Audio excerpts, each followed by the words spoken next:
বিসমিল্লাহির রহমানির রহিম।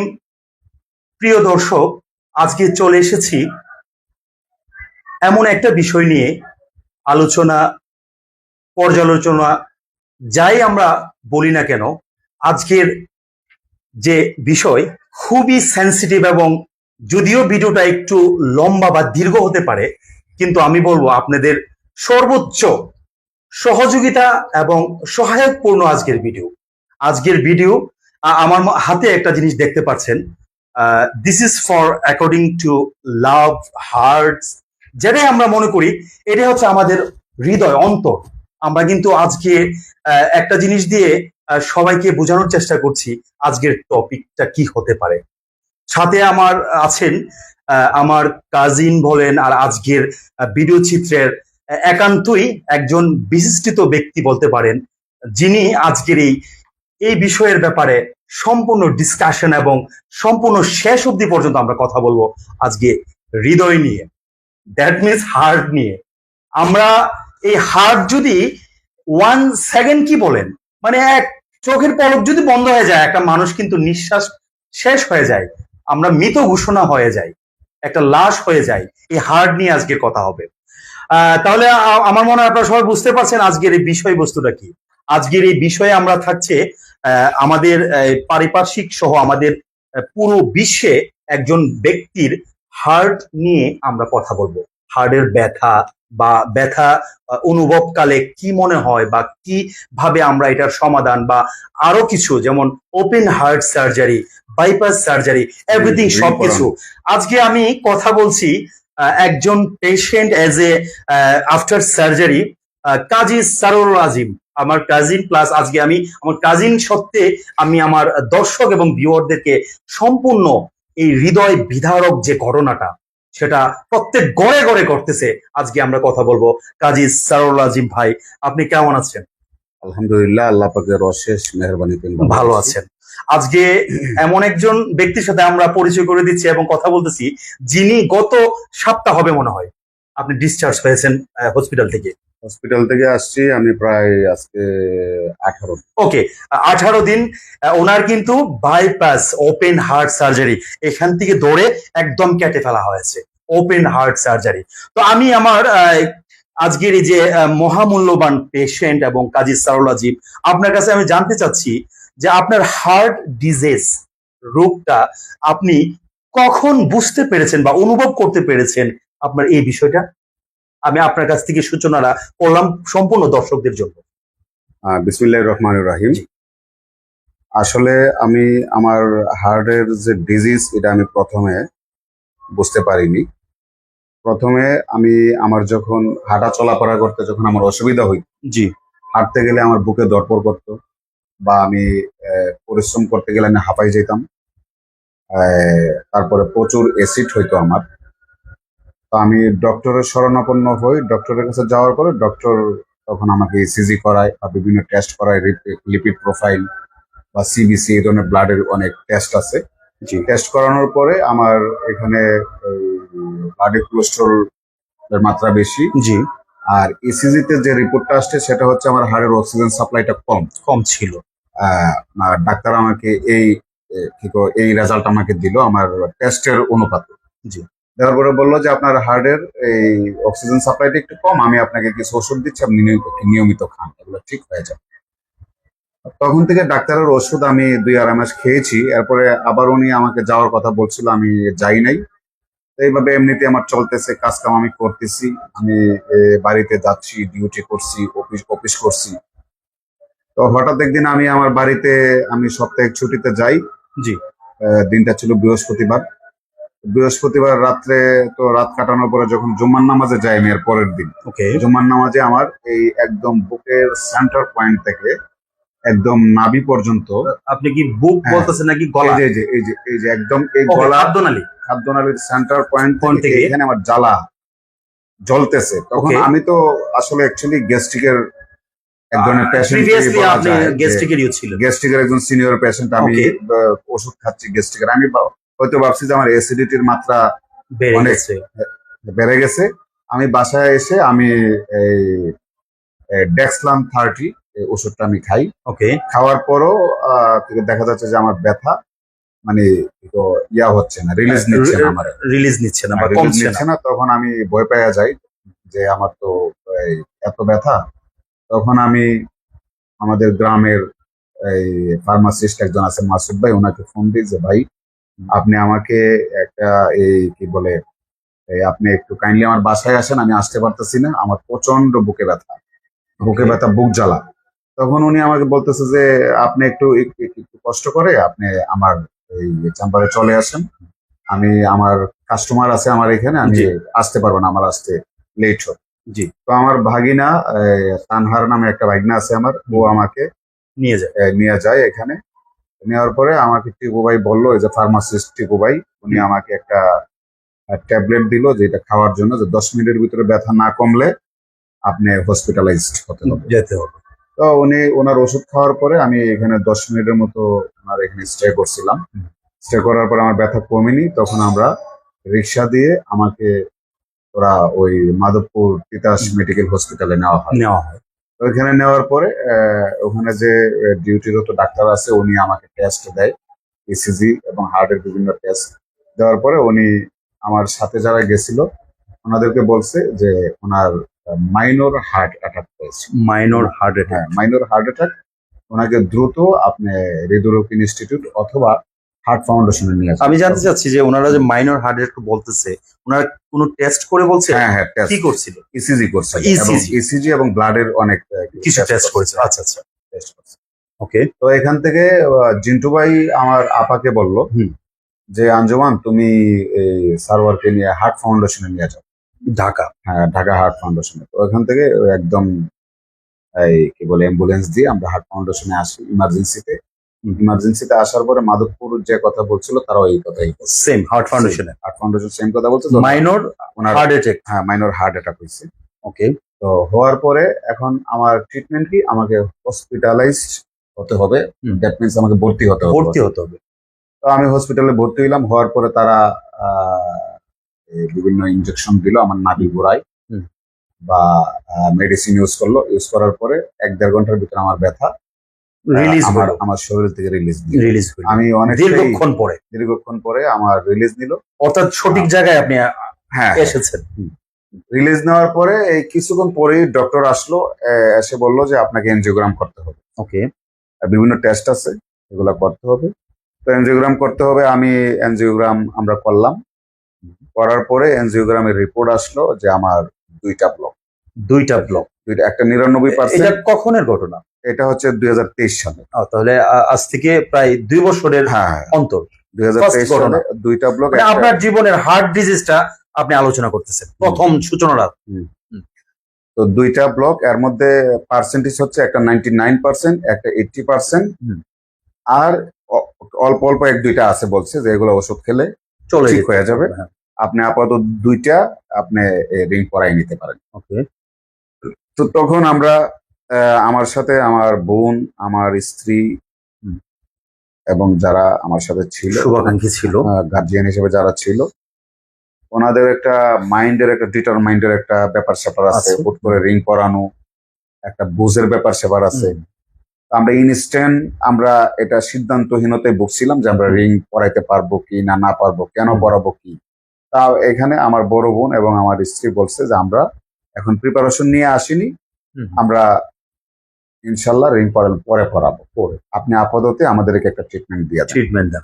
ট্রিটমেন্ট দিছে, আমাকে ওষুধ দিছে, কোলেস্ট্রল কমানোর ওষুধ, তারপরে তোমার হার্টের কিছু ওষুধ দিয়ে দেওয়ার পর আমি হসপিটালে এখানে এই ওষুধগুলো আপনি সেবন করা শুরু করলেন। ছিলাম।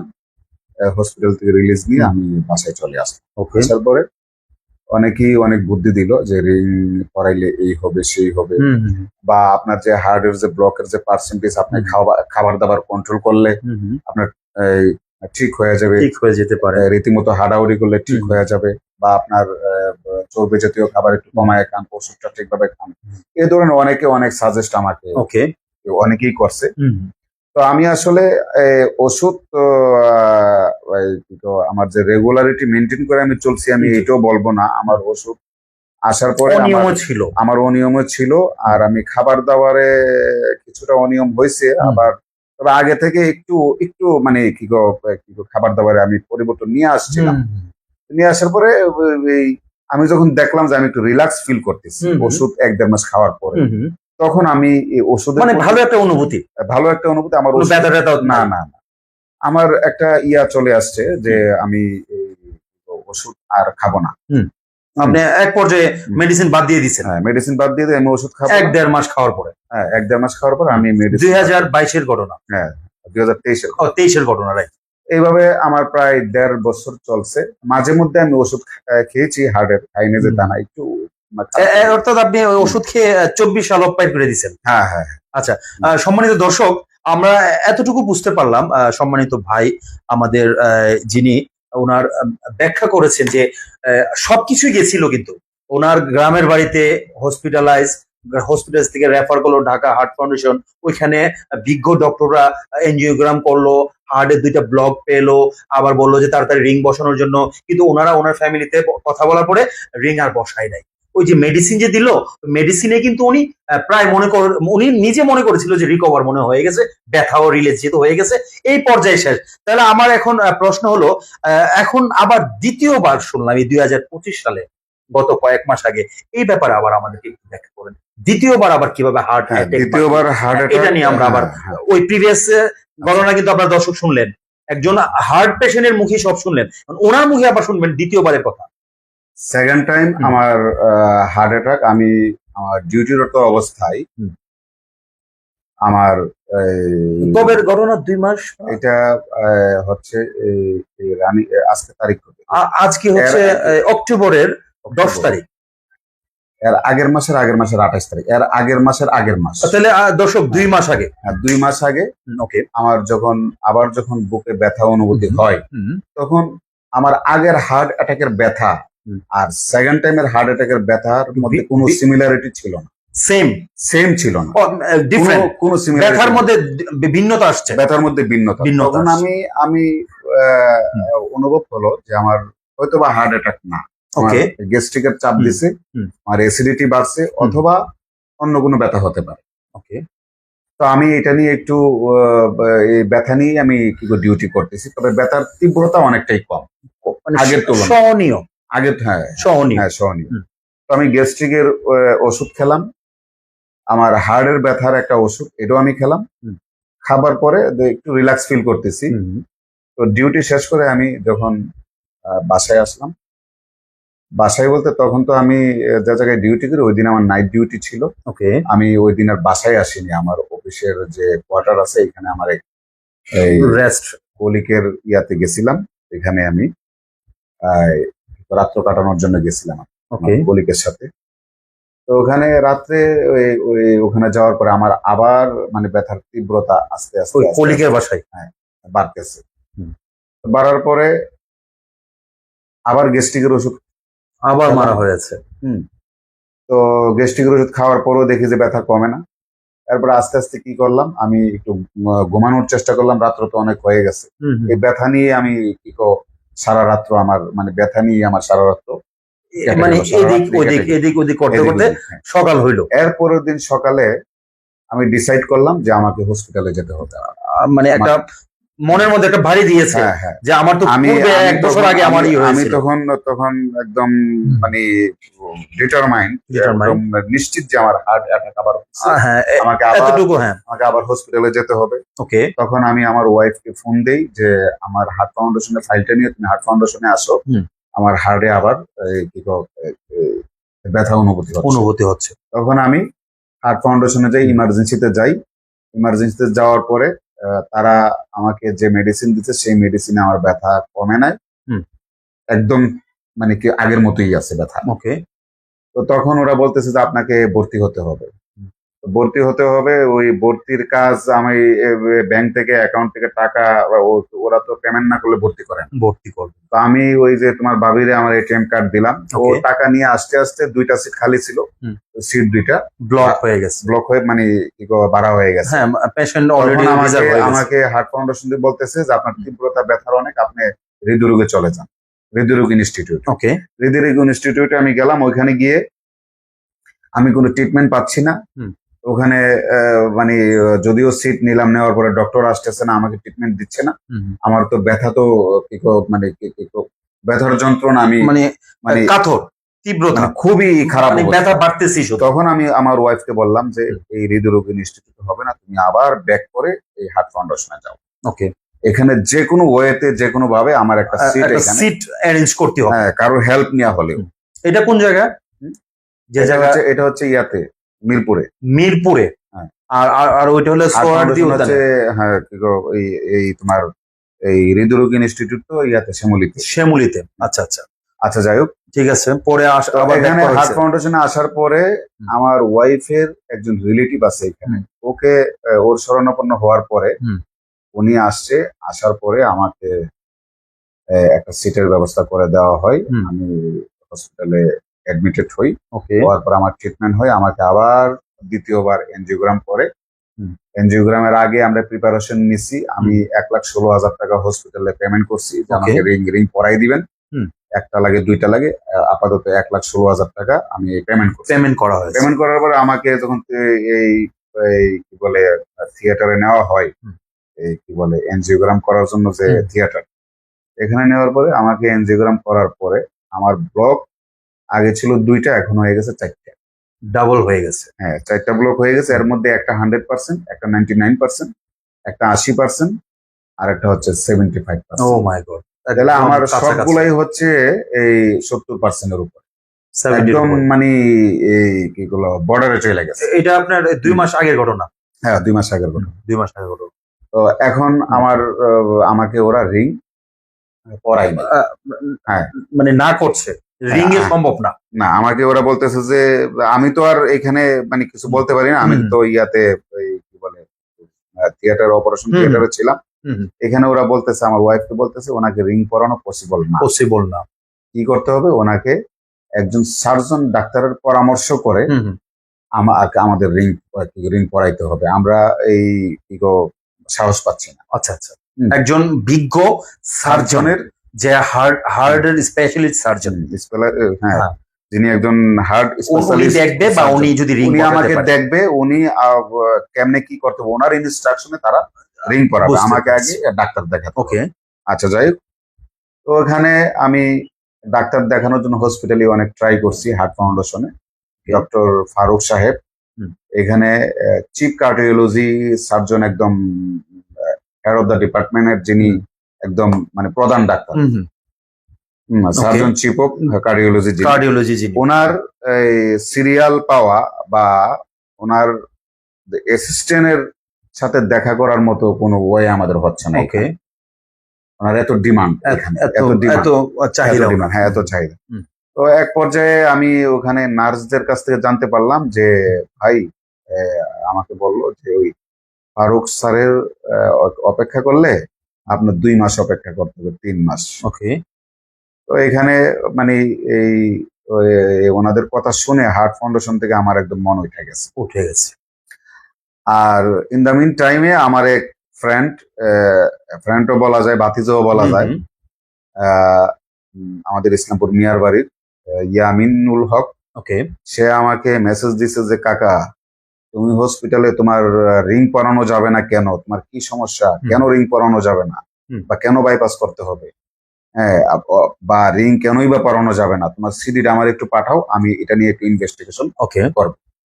তো আমি ইয়ামিনের কথাই একটু খুবই ইমপ্রেস হয়ে আমি খুবই সচেতন, ইয়ামিন আমাকে যে ইনস্ট্রাকশন দিচ্ছে, আমি ইয়ামিনের ইনস্ট্রাকশন মোতাবেক আমি এই সিডিটা তারে পাঠাবো বলে আমি মন স্থির করলাম। স্থির করে আমি ইয়ামিনকে ফোন দিছি। ফোন দেওয়ার পরে ইয়ামিন বলতেছে যে ঢাকা গুলশান 2-তে ইউনাইটেড হসপিটালে ডক্টর নাসিরুল্লাহ সাহেবের সাথে আমার কথা হয়েছে তোমার বিষয়ে, তুমি তোমার সিডিটা নিয়ে যাও, উনি রিং এর ডাক্তার, রিং পরায়। তো ওনার কাছে গেলাম, যাওয়ার পরে ওই ডক্টর আমার সিডি দেখলো। দেখার পরে ডক্টর আমাকে বলতেছে যে আপনাকে রিং এই জন্যই পরাই নাই, আপনার হার্টের যে রক নার্ভ গুলো আছে, এটাকে কি বলে, এই করোনারি আমার করোনারি। আমার যে ডিজিজটা এটা হচ্ছে করোনারি কি ডিজিজ, হার্টের করোনারি ডিজিজ। ওকে, আর করোনারি মানে হার্টের রগ। আমার যে 4টা রগে যে ব্লক পাইছে, এক একটা রগের মধ্যে 2টা করে ব্লক। আচ্ছা আচ্ছা, এখন রিং যদি পরে একটা রগে 2টা পড়াইতে, হ্যাঁ, দুইটা পরে। যেমন মনে করে এখানে একটা ব্লক হয়ে গেছে 99%, আবার এখানে হয়ে গেছে 40%। 40%, আমার 99% দিলে এই যে 40% আবার 1 বছর পরে ভরাট আবারই হয়ে যাবে, ফিল আপ হয়ে যাবে। তখন এখানে একটা পড়াইলো, আবার এটা যদি আমার 1 বছর পরে ভরাট হয়ে যায় তাহলে আবার আমার রিং পড়াই, আবার রিং পরাতে হবে। তাহলে একটা রোগে যদি 2টা করে যদি আমার রিং পড়াইতে হয় তাহলে আমার 8টা রিং লাগে, যথেষ্ট। আর 8টা রিং পরানো এটা পসিবল না। এই জন্য আমার রিং পরাইতে কোনো ডাক্তার সাহস পায়নি বা রিং পরানোর সাজেস্ট আমাকে করে নাই, কেউই করে নাই। হ্যাঁ, কেউ করে নাই। ওকে, এখন ওই ডাক্তার বললো যে আপনাকে সার্জারি করাইতে হবে। আমি বললাম যে জি স্যার, ইনশাল্লাহ আমি সার্জারি করাবো। ওকে, এটা প্রসিডিউর কি? প্রসিডিউর হচ্ছে আপনার ফার্স্ট প্রসিডিউর হচ্ছে আপনার সার্জারি করাইতে গেলে আপনার প্যাকেজে যেতে হবে। 4 লাখ টাকার প্যাকেজ আছে, 3.5 লাখ টাকার প্যাকেজ আছে। 2টা প্যাকেজ। যদি আপনি জাহাঙ্গীর স্যার দিয়ে করান তাহলে 4 লাখ, আর যদি অন্য ডক্টর দিয়ে করান তাহলে আপনার 3.5 লাখ। 3.5 লাখ। হ্যাঁ, তো আমি ওই স্যারের কথা শুনে আমি ওনার কাছ থেকে ইনস্ট্রাকশন নিয়ে আমি চলে আসলাম। আসার পরে এর পরের দিন আমি জাহাঙ্গীর কবির স্যারের কাছে আমার সিডি নিয়ে যাই, সার্জন যিনি চিফ কার্ডিওলজি সার্জন, ইউনাইটেড হসপিটালে গুলশান 2 এ। তো উনি ওনার অ্যাডভাইসও হচ্ছে আমার এই সিডি দেখে উনি বলতেছে যে হাউ ইজ পসিবল, আপনার এতগুলা ব্লক কিভাবে সম্ভব, আপনার তো বয়সটা এত হয়নি, অনেক কম। তো এখন আমার হার্টের ব্লক এতগুলা হওয়ার আসলে আল্লাহ পাক যদি মানুষকে বিভিন্ন দিকে সমস্যায় ফেলা বা বিভিন্ন রোগ দেয় বা আমার নিজের কোনো গাফলতির কারণে হয়ে থাকে, সেটা হচ্ছে এটা আমার অথবা আল্লাহ পাক যদি আমাকে ইচ্ছা করে এই ধরনের রোগ দিয়া থাকে, এটা আল্লাহ পাকের বিষয়।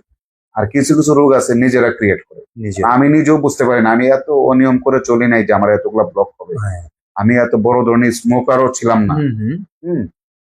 তো আল্লাহ মালুম। তো ডক্টরে আমাকে যে অ্যাডভাইস করলো যে আমাকে সার্জারি করতে হবে, আমি নির্দ্বিধায় মেনে নিয়েছি। আমি এদিনই 20,000 টাকা টেস্ট করে, ডক্টর বলছে যে এই টেস্ট গুলা করে এখন থেকে আপনি ভর্তি হয়ে যান, আপনি হসপিটালাইজড হয়ে যান, আপনার টাইমটা আপনি করেন। তো উনি আমাকে টেস্ট দিছে, টেস্ট দেওয়ার পর 20,000 টাকার টেস্ট আমার এদিন করা হয়েছে। করার পরে আমি এডমিশন নিলাম।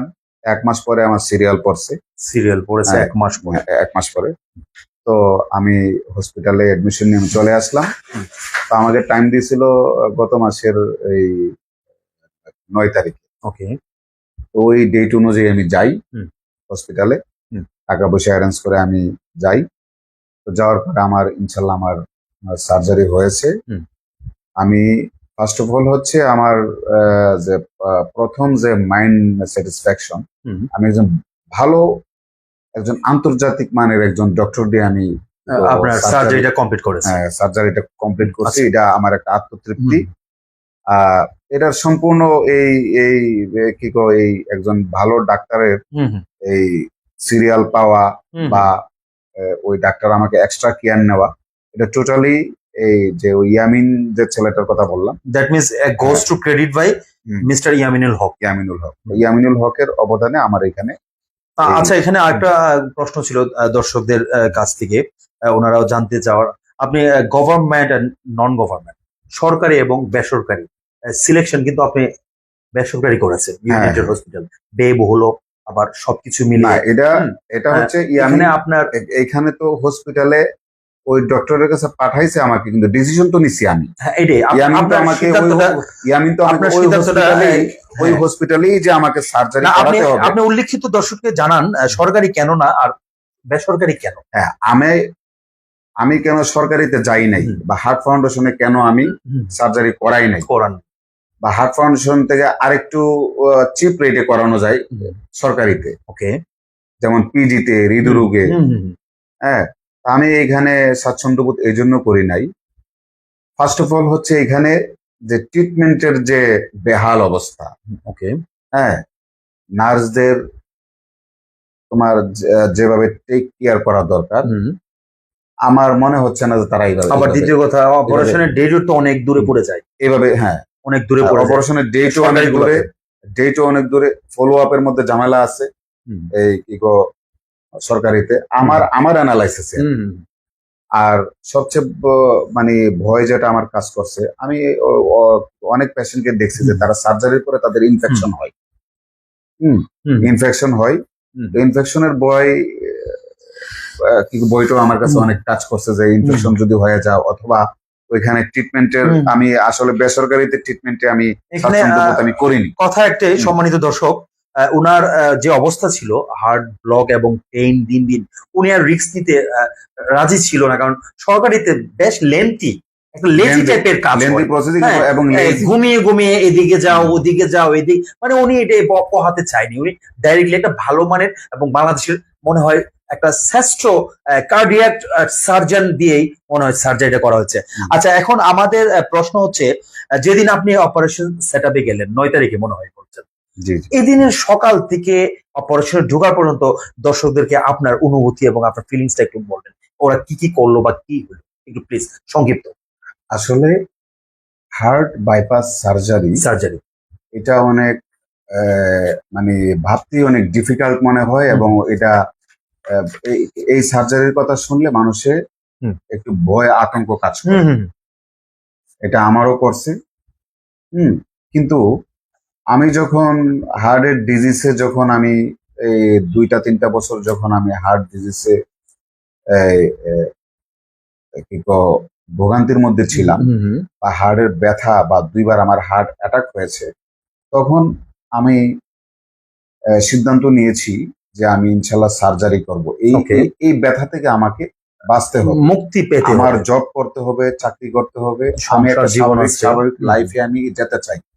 আমার যদি সার্জারি করতে, যদি দেশের বাইরেও যেতে হয়, আমি গিয়ে আমার এই একটা স্বাভাবিক তাহলে লাইফে। দ্যাটস পয়েন্ট হচ্ছে এটাই, যে আপনার যে দীর্ঘদিনের একটা ব্যথা অনুভব, যে এটা থেকে আমাকে রিলিজ হতে হবে, হ্যাঁ, রিলিজ হতে এখন হবে। আমার মৃত্যু হোক আর যাই হোক যাই হোক, আমাকে যেতে হবে, এটা হচ্ছে একটা আমার যদি একটা ইয়ে ছিল। আমি এটা বলছি যে আমার যদি মরণও হয়ে যায়, এরপরও আমাকে সার্জারি করতে হবে, আমাকে ট্রিটমেন্ট করতে হবে। ওকে, কারণ এটার যে ব্যথার যে অনুভূতি, ব্যথার যে তীব্রতা, এটা অনেক অনেক প্যারাদায়ক, অনেক কষ্ট, অনেক কষ্ট, অনেক কষ্ট। এবং মানে কাজ করতে গেলে কাজ ভালো লাগে না, ডিউটি করতে গেলে উদাসীনতা, ডিউটি ভালো লাগে না, মন মেজাজ ঠিক থাকে না, ডিপ্রেসড, র্যান্ডম কাজ আর করা অনেক যায় না। কিছু। দীর্ঘ টাইমে 1 ঘন্টা অফিসে কাজ করলে আমি হাঁপাই যাই। হুম, হুম। এগুলা থেকে আমাকে মুক্তি পেতে হবে। তাহলে আপনার ওই দিন সকাল থেকে যখন আপনাকে প্রিপারেশন নিয়ে অপারেশন থিয়েটারে নিয়ে যাই, তাদের সেবামূলক এবং আপনার অনুভূতি কি কি করলো, একটু যদি সংক্ষিপ্ত আকারে।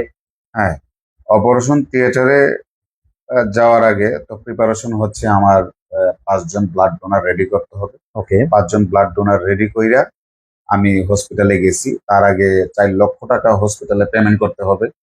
ক্যাশ ডিপোজিট করা ক্যাশ হয়েছে। 10 দিনের প্যাকেজ, আমাকে হুম, হসপিটালের অ্যাডমিশন থেকে শুরু করে একদম রিলিজ পর্যন্ত হুম, 4 লক্ষ টাকা ওনাদের সাথে আমার কন্ট্যাক্ট ওকে, আছে। সেই কন্ট্যাক্ট অনুযায়ী পেমেন্ট করলাম 4 লাখ। হুম, হুম, আর 5 জন ব্লাড ডোনার নিয়ে গেছি। হুম, ওখানে তারা ব্লাড ডোনার থেকে ব্লাড কালেক্ট করলো, হুম, আর আমার ফাইল টাইল কি আপ টু ডেট করলো, করার পরে আমাকে বেডে নিল। হুম, নেওয়ার পরে রাত্রে থেকেই আমার অপারেশনের প্রিপারেশন প্রস্তুতি আমার মানে এই শুরু হয়ে গেছে। হুম, হুম, হসপিটালে যাওয়ার পরেই ওরা আমাকে কি উম, এই হসপিটাল থেকে 2 জন নার্স এসে বললো যে আপনি কিছু খাবেন না, হুম, আমাদের হসপিটাল থেকে খাবার দিবে আপনাকে, ওকে, আপনি কোনো বাইরের খাবার খাবেন না। আমি বাইরের খাবার খাই নাই। আধা ঘন্টা পরে আমাকে হসপিটাল থেকে এই হসপিটালেরই একটা ব্রেড আর একদম হালকা পাতলা একটা সোপ আমাকে দিছে। ওকে, তো সোপ দিয়ে আমি খেয়ে 1 গ্লাস পানি খেলাম। খাওয়ার পরে ওরা বলতো আর কিছু খাবেন না, একদম 6টা পর্যন্ত। হুম। 6টার সময় এসে আপনাকে অপারেশন থিয়েটারে নেওয়া হবে। নেওয়া যাবে। তো ওই নার্সদের কথা অনুযায়ী ওরা হুম, কি 6টা বাজে ওরা আসছে। হুম, আসার পরে আমাকে গোসল করাইলো। হুম, গোসল করানোর পরে ওরা আমাকে যা যা করা দরকার করছে অপারেশনের প্রস্তুতিমূলক, হুম, করার পরে আমাকে সাদা কাপড় দিয়ে পেঁচিয়ে আমাকে অপারেশন থিয়েটারে হুইল চেয়ারে বসে থিয়েটারে নেওয়া হয়। হুম, ওইখানে নিয়ে আমাকে একটা বেডে শুয়ে দেওয়া হয়। হুম, দেওয়ার পরে তাদের যে প্রসিডিউর, তারা আমাকে বিভিন্ন টেনোলা টেনোলা লাগাইলো এখানে হাতে, হুম, 2 হাতে, গলায়। তারপরে এনেস্থেশিয়া দিল আমাকে। হুম। দেওয়ার পরে আমার কি হয়েছে এরপরে আর আমি কিছু কইতে পারি না। অ্যানেস্থেশিয়ার আফটার কোনো পেশেন্টই কিছু বলতে পারে না। আজকের এই ভিডিও চিত্রে এ টু জেড, ধাপ 1 থেকে ধাপ 10 পর্যন্ত আমরা শুনেছি ওনার মুখেরই, ওনার বাস্তবতা কথায়। হার্ট পেশেন্টের প্রথম অবস্থায় যদিও আমরা মনে হয় যে অ্যান্টি আলসার, গ্যাস্ট্রিকের বা কোনো একটা ব্যথা, আসলে তা নয়। ওনার মুখেরই কথা, এটা আসলেই মাইনর হার্ট অ্যাটাক হতে পারে। সবাই সচেতন হতে হবে। আজকে আমরা আমার ভাইয়ের যে হার্ট অপারেশন হয়েছে ফুললি বাইপাস, আমরা সেটাও যদি দর্শককে একটু দেখানো যেত সবচেয়ে বেটার, আরো আজকের এই ভিডিওর শেষ অংশে এটা সবচেয়ে উপকৃত হতো। আপনার যে ওপেন হার্ট সার্জারিটা হয়েছে সেটা যদি আপনি আমাদের আচ্ছা। দর্শককে দেখাইতেন। ইনশাল্লাহ দেখাবো। দেখানোর আগে আর 1 মিনিট একটা কথা বলি। অবশ্যই অবশ্যই। আপনার ভিডিওটা সুন্দর হওয়ার জন্য। জি। অপারেশন করার পরে আমি দর্শকদেরকে বলবো, এখানে যদি কোনো হার্টের পেশেন্ট থাকে তো ভয়ের কোনো কারণ নাই, ট্রিটমেন্ট করাতে হবে। আপনার লাইফকে আপনাকে সিকিউর দিতে হবে, আপনার নিজেকে। অবশ্যই। আপনি যদি বুঝতে পারেন যে আপনার হার্টের পেশেন্ট আপনি গাফলতি না করে আপনি চিকিৎসার শরণাপন্ন হতে হবে। অবশ্যই একজন ভালো একজন ডাক্তারের পরামর্শ নিতে হবে, পরামর্শ নিয়ে আপনার লাইফ লিড করতে হবে। আর যদি ডাক্তারে বলে যে সার্জারি করার কথা, আপনি কোনোদিন রিঙ্গে যাবেন না। অবশ্যই। হ্যাঁ, কারণ রিং পরানো আর সার্জারি করা সমান খরচ, কষ্ট একই এবং কষ্ট ঝামেলা হবে বেশি আরো যদি রিং হয়। কষ্ট কি, রিং পরানো আর সার্জারি করানোর মধ্যে যে ডিফারেন্স, রিং পরাইলে এটা ভবিষ্যতে আবার ব্লক হতে পারে, এটা ব্লক হয়ে প্রবলেম হবে। এমনও হতে পারে যে আপনার সার্জারি করানো লাগতে পারে। আচ্ছা আচ্ছা, হয়েছে এরকম, প্র্যাকটিক্যাল দিচ্ছি। তো তার সাথে ডাক্তার যদি সাজেস্ট করে যে সার্জারি, আপনি অবশ্যই সার্জারি করবেন। তাহলে লাস্টের কথাটা ছিল, লাস্ট কথা হচ্ছে যারা পেশেন্ট আছে তারা যদি ভয় না পায়, আমি এই জিনিসটা এনশিওর করতেছেন, এই জিনিসটা অ্যানেস্থেসিয়া দেওয়ার পরে আপনি কিচ্ছু বলতে পারবেন না। অবশ্যই না। একজন আমি জিন্দা লাশ অ্যানেস্থেসিয়া দেওয়ার পরে আমি কিচ্ছু কইতে পারি না।